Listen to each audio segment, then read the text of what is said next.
Hello' everyone, good evening. এইটো এটা hair smoothing আছিলে আৰু বহুত কালাৰ আছিলে, ডেমেজ আছিলে। মই কৈছিলোঁ প্ৰটিন ট্ৰিটমেণ্ট কৰিবলৈ, তাইক ষ্টেটে লাগে। আৰু ফাইনেলি লুকটো এইটো দেখিছেনে, কেনেকুৱা লাগিছে জনাবচোন দেই। আৰু আপোনালোকে যদি কৰিব বিচাৰিছে মোক কণ্টেক্ট কৰিব আৰু ক্লাইণ্টৰ মুখেৰে শুনোৱা হওক কেনেকুৱা লাগিলে।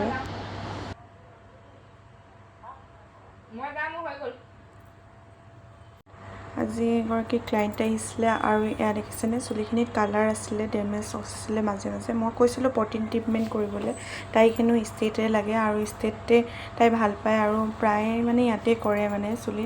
আৰু কেনেকুৱা লাগিলে প্ৰিয়ংকা? ভালেই লাগিলে। এতিয়া কেনেকুৱা লাগিছে? পাৰ্লাৰখন ক'ত আছে কৈ দিয়া।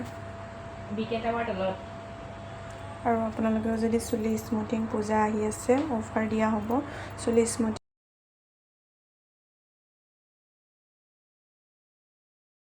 আৰু এইটো ফাইনেলি লুক আৰু কেনেকুৱা লাগিছে জনাব দেই। আৰু আপোনালোকেও যদি কৰিব বিচাৰিছে আহিব পাৰিব।